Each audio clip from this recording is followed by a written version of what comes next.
ಇವತ್ತು ಕೂಡ ಅಧಿವೇಶನದಲ್ಲಿ ಮುಡಾ ಹಗರಣದ ಚರ್ಚೆಗೆ ಅವಕಾಶ ಸಿಗಲಿಲ್ಲ. ಇದೇ ವಿಚಾರ ವಿಧಾನಸಭೆ ಹಾಗೆ ವಿಧಾನ ಪರಿಷತ್ ಎರಡೂ ಕಲಾಪದಲ್ಲೂ ಬಹಳ ದೊಡ್ಡ ವಾಕ್ ಸಮರಕ್ಕೆ ಕಾರಣ ಆಗಿತ್ತು. ಚರ್ಚೆಗೆ ಅವಕಾಶ ನೀಡುವಂತೆ ಬಿಜೆಪಿಯ ಸದಸ್ಯರು ಸದನದ ಬಾವಿಗಿಳಿದು ಪ್ರತಿಭಟನೆಯನ್ನ ಮಾಡಿದರು.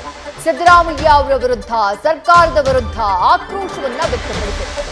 ಅಷ್ಟೇ ಅಲ್ಲ, ಸದನದಲ್ಲಿ ಚರ್ಚೆಗೆ ಅವಕಾಶ ಸಿಗದ ಹಿನ್ನೆಲೆಯಲ್ಲಿ ಅಹೋರಾತ್ರಿ ಧರಣಿಯನ್ನ ನಡೆಸುವುದಕ್ಕೆ ಬಿಜೆಪಿ ಹಾಗೂ ಜೆಡಿಎಸ್ ನಿರ್ಧಾರವನ್ನ ಮಾಡಿವೆ.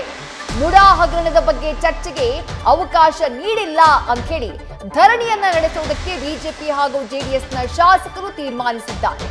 ಎರಡೂ ಸದನಗಳಲ್ಲಿ ಜಂಟಿಯಾಗಿ ನಾವು ಹೋರಾಟ ಮಾಡ್ತೀವಿ ಅಂತ ವಿರೋಧ ಪಕ್ಷದ ನಾಯಕ ಆರ್ ಅಶೋಕ್ ಘೋಷಿಸಿದ್ದಾರೆ. ಬಡವರಿಗೆ ಸಿದ್ದರಾಮಯ್ಯಗೆ ಸೈಟು, ಬಡವರಿಗೆ ಸೌಟು ಚೊಂಬು,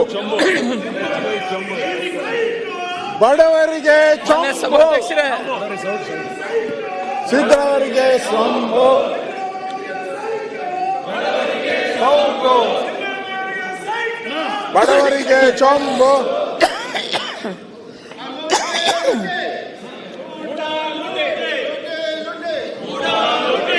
ಆಗಿದೆ ಅಧ್ಯಕ್ಷರೇ, ಏನಾದರೂ ಸ್ಪೆಸಿಫಿಕ್ ಆಗಿದ್ರೆ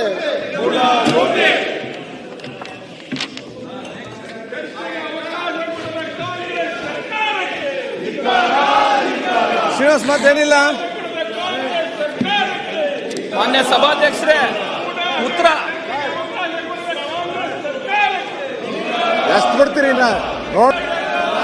ಅಲ್ಲಿ ಮೂಡಾದ ಹಗರಣದಲ್ಲಿ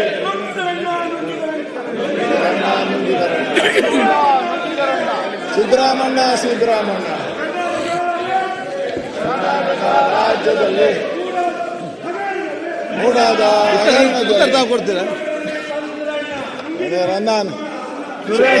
ಸುರೇಶ್ ಅಣ್ಣ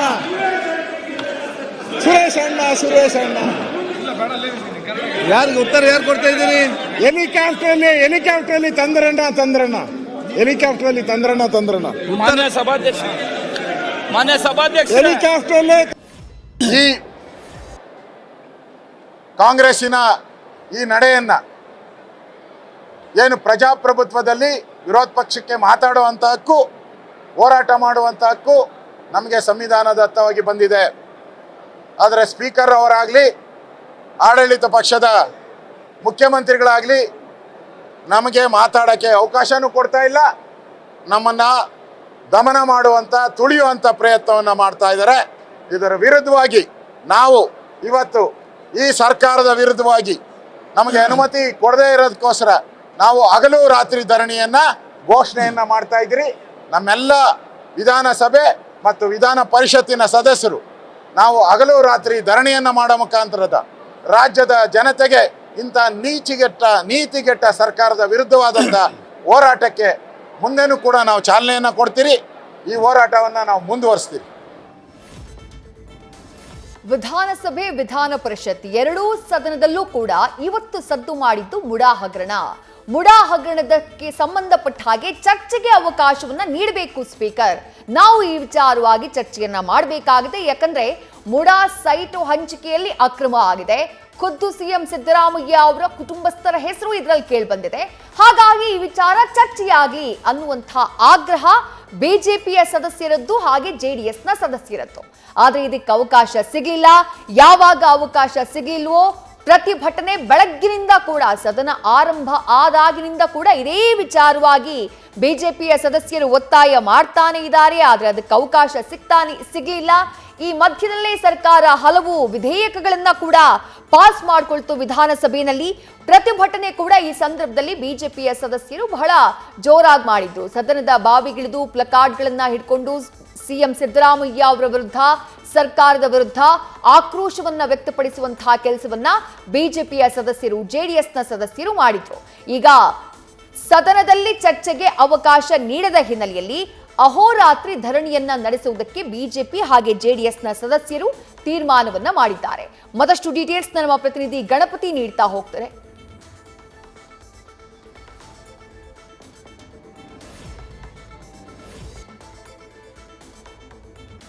ರೈಟ್, ಒಳಭಾಗದ ದೃಶ್ಯವನ್ನ ನೀವು ಗಮನಿಸ್ತಾ ಇದ್ದೀರಿ. ವಿಧಾನಸೌಧದ ಒಳಭಾಗದ ದೃಶ್ಯ. ಪ್ರತಿಭಟನೆಗೆ ಇಳಿದಿದ್ದಾರೆ ಬಿಜೆಪಿಯ ಸದಸ್ಯರು. ಸದನ ಮುಂದೂಡಿಕೆಯಾಗಿದೆ. ನಾಳೆ ಬೆಳಗ್ಗೆ 9:30ಕ್ಕೆ ಕಲಾಪವನ್ನ ಮುಂದೂಡಿಕೆ ಮಾಡಲಾಗಿದೆ. ಆದರೆ ಕಲಾಪವನ್ನ ಮುಂದೂಡಿಕೆ ಮಾಡಿದ್ರೂ ಕೂಡ ಸದನದ ಬಾವಿಯಲ್ಲೇ ಕುಳಿತಿದ್ದಾರೆ ಬಿಜೆಪಿ ಹಾಗೆ ಜೆಡಿಎಸ್ನ ಸದಸ್ಯರು.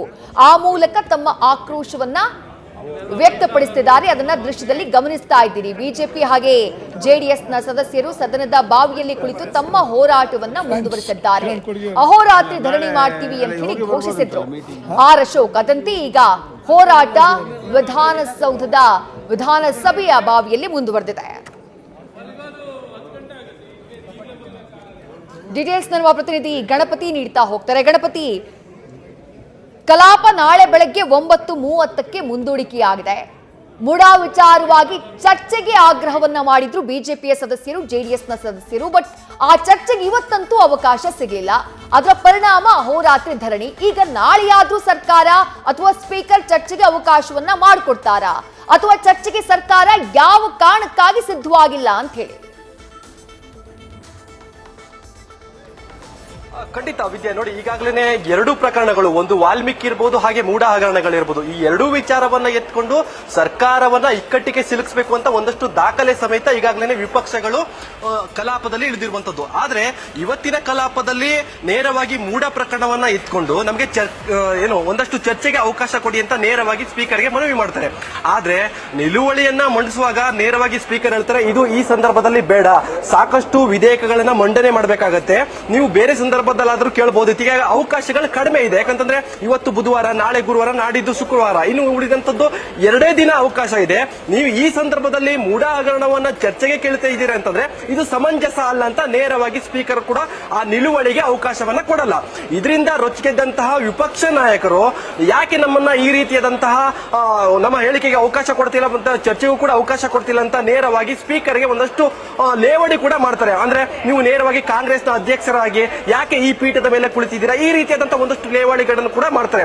ಹೀಗಾಗಿ ಅದಾದ ನಂತರ ಕಲಾಪಗಳ ಮುಂದೂಡಿದ ಬಳಿಕ ನೇರವಾಗಿ ಒಂದು ಸುದ್ದಿಗೋಷ್ಠಿ ಮಾಡಿ ಅಹೋರಾತ್ರಿ ಧರಣಿಗೆ ಕಾಲ್ಫೋನ್ ಮಾಡ್ತಾರೆ. ಅಂದ್ರೆ ಅಹೋರಾತ್ರಿ ಧರಣಿಗೆ ಘೋಷಣೆಯನ್ನ ಮಾಡ್ತಾರೆ ವಿಪಕ್ಷ ನಾಯಕ ಆರ್ ಅಶೋಕ್ ಇರಬಹುದು ಹಾಗೆ ರಾಜ್ಯಾಧ್ಯಕ್ಷ BY ವಿಜೇಂದ್ರ ಅವರು. ಹೀಗಾಗಿ ಇವತ್ತು ಕೂಡ ಈ ಅಹೋರಾತ್ರಿ ಧರಣಿ ಮೂಲಕ ಸರ್ಕಾರವನ್ನ ಬಿಸಿ ಮುಟ್ಟಿಸಬೇಕು, ಜೊತೆಗೆ ಸ್ಪೀಕರ್ಗೂ ಕೂಡ ಒಂದಷ್ಟು ಅವಕಾಶವನ್ನ ಕೇಳಬೇಕು. ಈ ನಿಟ್ಟಿನಲ್ಲಿ ಬಿಜೆಪಿ ಹಾಗೂ ಜೆಡಿಎಸ್ ಸದಸ್ಯರು ಈಗಾಗಲೇ ಸನ್ನದ್ಧರಾಗಿರುವಂತದ್ದು. ಕಲಾಪ ನಾಳೆ 9:30ಕ್ಕೆ ಮುಂದೂಡಿದ್ರು ಕೂಡ ಈಗಿರುವಂತಹ ಸಮಯದಲ್ಲಿ ಕಲಾಪದ ಅಂದ್ರೆ ಸದನದ ಬಾವಿಯೊಳಗೂ ಕೂಡ ಈಗಾಗಲೇ ಜೆಡಿಎಸ್ ಸದಸ್ಯರು ಹಾಗೂ ಬಿಜೆಪಿ ಸದಸ್ಯರು ಒಂದು ರೀತಿ ಪ್ರತಿಭಟನೆ ಅಂದ್ರೆ ಅಹೋರಾತ್ರಿಯ ಪ್ರತಿಭಟನೆಯನ್ನು ಈಗಾಗಲೇ ಮುಂದುವರಿಸಿರುವಂತದ್ದು. ಈ ಹಿನ್ನೆಲೆಯಲ್ಲಿ ನಾಳೆಯೂ ಕೂಡ ಈ ಅಹೋರಾತ್ರಿ ಧರಣಿ ಮುಂದುವರಿಸುವ ಸಾಧ್ಯತೆಗಳು ಹೆಚ್ಚಾಗಿರುವಂತದ್ದು. ಪ್ರಮುಖವಾಗಿ ನಾವು ಇಲ್ಲಿ ಗಮನಿಸಬೇಕಾದ್ರೆ ಮೂಢ ಹಗರಣವನ್ನ ಚರ್ಚೆಗೆ ಅವಕಾಶ ಕೊಡಿ, ಚರ್ಚೆಯನ್ನ ಮಾಡಿದ ಬಳಿಕ ಬೇರೆ ಯಾವುದಾದ್ರೂ ಕೂಡ ಚರ್ಚೆ ಮಾಡಬಹುದು ಅಥವಾ ಅವಶ್ಯಕತೆ ಇದೆ ಅಂತ ಹೇಳ್ತಾ ಇರುವಂತದ್ದು. ಆದ್ರೆ ಆಡಳಿತ ಪಕ್ಷದ ಉತ್ತರ ಏನು ನೋಡಿ, ಈಗಾಗಲೇ ಏಕಸದಸ್ಯ ಪೀಠದ ಆಯೋಗ ರಚನೆ ಆಗಿದೆ, ಅಲ್ಲೂ ಕೂಡ ಚರ್ಚೆ ಆಗುವಂತ ಸಾಧ್ಯತೆಗಳು ಹೆಚ್ಚಿದೆ. ಅಂದ್ರೆ ಅಲ್ಲೂ ಕೂಡ ನಿಮ್ಗೆ ಏನಾದ್ರು ಕೂಡ ದಾಖಲೆಗಳಿದ್ರೆ ನೇರವಾಗಿ ಆ ಆಯೋಗದ ಮುಂದೆ ತೆಗೆದುಕೊಂಡು ಇಡಿ, ಅಲ್ಲೂ ಕೂಡ ಈಗಾಗಲೇ ಒಂದಷ್ಟು ದಾಖಲೆಗಳನ್ನ ಕಲೆ ಹಾಕಲಾಗ್ತಾ ಇದೆ. ಈ ಸಂದರ್ಭದಲ್ಲಿ ಬೇಡ ಅಂತ ನೇರವಾಗಿ ಆಡಳಿತ ಪಕ್ಷದ ನಾಯಕರು ಸ್ವತಃ ಸಿಎಂ ಸಿದ್ದರಾಮಯ್ಯ ಅವರೇ ಈಗಾಗಲೇ ಪ್ರಸ್ತಾಪವನ್ನ ಮಾಡ್ತಿರುವಂತದ್ದು. ಆದ್ರೆ ಸಿಎಂ ಪ್ರಸ್ತಾಪ ಇರಬಹುದು, ಜೊತೆಗೆ ಒಂದಷ್ಟು ಕಾಂಗ್ರೆಸ್ ಪಕ್ಷದ ನಾಯಕರ ಪ್ರಸ್ತಾಪಕ್ಕೆ ಯಾವುದೇ ಕಾರಣಕ್ಕೂ ಮಣೆ ಹಾಕದೇನೆ ನೇರವಾಗಿ ಇವತ್ತು ನಾಯಕರು ಅಹೋರಾತ್ರಿಯ ಸತ್ಯಾಗ್ರಹವನ್ನ ಮುಂದುವರಿಸ್ತಾ ಇರುವಂತದ್ದು. ವಿದ್ಯಾ, ಥ್ಯಾಂಕ್ ಯು ಗಣಪತಿ ತಮ್ಮೆಲ್ಲ ಡೀಟೇಲ್ಸ್ಗೆ.